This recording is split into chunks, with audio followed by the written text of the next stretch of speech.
तरह का कार्यक्रम है? ऐसा है कि किसानों की सम्मेलन है और किसान हमारे देश की रीढ़ है और प्रधानमंत्री आदरणीय नरेंद्र मोदी जी का हमेशा किसानों के कल्याण के लिए योजनाएं बनाई है और उसी का परिणाम है कि आज किसानों को डायरेक्ट किसान सम्मान निधि मिल रही है।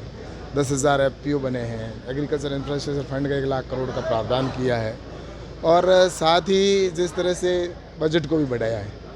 कृषि का बजट पहले एक टाइम सिर्फ 22-23 हज़ार करोड़ रुपये होता था, आज कृषि का बजट 1 लाख और 32,000 करोड़ है। तो इससे स्पष्ट होता है कि प्रधानमंत्री नरेंद्र मोदी जी किसान कल्याण के लिए और किसानों के लिए योजना बनाकर उनको धरातल पर पहुंचाने का काम कर रहे हैं। वहीं राजस्थान के अंदर देखते हैं तो राजस्थान का किसान तरसते हैं। राजस्थान के किसानों की जो केंद्र की स्कीम है वो नीचे धरातल पर पहुंच नहीं रही है, तो इसमें राज्य सरकार की निष्क्रियता है। और जहां तक भारत सरकार ने किसानों के बीज के बाजरे जो मिलेट्स ईयर है और बाजरा किसानों का MSP पर खरीदो इसके लिए भी कहा है, लेकिन उसके बावजूद भी बाजरा है वो MSP पर खरीदा नहीं जा रहा है। तो राज्य सरकार की चिट्ठी नहीं आएगी तब तक कैसे खरीदा जा सकता है।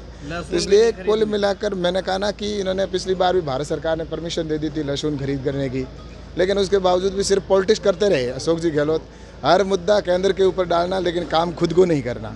उन्होंने लहसुन के लिए चिट्ठी लिखी, हमने स्वीकृति दे दी कि आप कोटा के किसानों का लहसुन खरीदें, लेकिन उन्होंने कोटा का किसानों का लहसुन भी नहीं खरीदा, तो न बाजरा खरीद रहे हैं। तो ये सारी चीज़ें देखते हैं तो मुझे लगता है कि राजस्थान की सरकार अपनी सरकार को बचाने में लगी हुई है। आम जन को उन्होंने भगवान के भरोसे छोड़ रखा है और जंगल राज बन चुका है और इसलिए जनता में आक्रोश भी हम सब देखने को हमको मिल रहा है। हालांकि ऐसा है कि इनके एक पेपर लीक नहीं हुए, अब ये पेपर लीक वाली सरकार बन गई है। यहाँ पर किसी भी प्रकार की परीक्षा होती है तो पहले ही पेपर आउट हो जाता है। इसमें इनके मंत्री तक मिले हुए हैं और बिना मिली भगत के ये संभव नहीं होता। पहले तो पेपर इतने लीक नहीं होते थे, अब इनकी सरकार आने के बाद में 19 बार पेपर लीक हो गए। एक युवा साथी अगर पूरी ज़िंदगी मेहनत करता है, जब उसका भविष्य का सवाल होता है, परीक्षा देता है और पेपर देने से पहले उसको उम्मीद होती है, लेकिन जब पेपर देकर बाहर निकलता है उस समय उसकी उम्मीद के सारे जो टूट जाती है।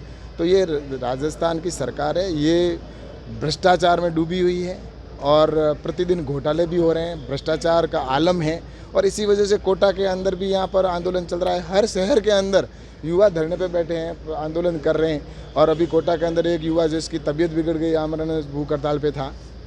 तो इस तरह से उनकी न तो उनको पूछ रहे हैं, न उनकी सूंद ली जा रही है और इनको तो सिर्फ अपनी सरकार बचानी है। अशोक जी गहलोत और इनकी आपस की जो फूट है उसके अंदर इन्होंने भगवान भरोसे छोड़ दिया है। यहाँ पर चाहे कोई विधायक है उनको खुले सांड की तरह छोड़ रखा है कि वो कुछ भी करो। अपने अपने विधानसभा क्षेत्र के वो मुख्यमंत्री बने हुए घूमते हैं और खुले तरह से वो भ्रष्टाचार कर रहे हैं। लेकिन ये कहा ना मैंने कि जंगल राज बना हुआ है राजस्थान और इसका जवाब आने वाले समय में जनता निश्चित रूप से देगी। पर पेपर जो लीक हो रहे हैं इसकी जांच होनी चाहिए, CBI जांच हो। इसके लिए राज्य सरकार है वो भारत सरकार को चिट्ठी लिखेगी तो इसकी ईंट का जो भी पूरा उसका पूरा अंदर से पूरा क्या घोटाला हुआ, किसने कौन इसमें संलिप्त है, ताकि इसके तार है ना वो ठेठ CMO से लेकर और नीचे तक निकलेंगे इसके अंदर।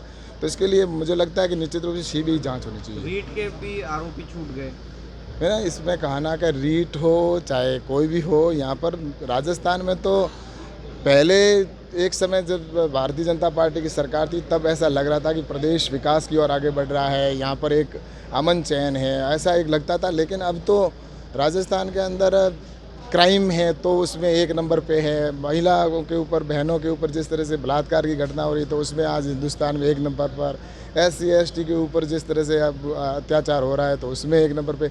हर मामले में देखा जाए तो विकास को छोड़कर सब जगह 1 नंबर पे दिख रहा है।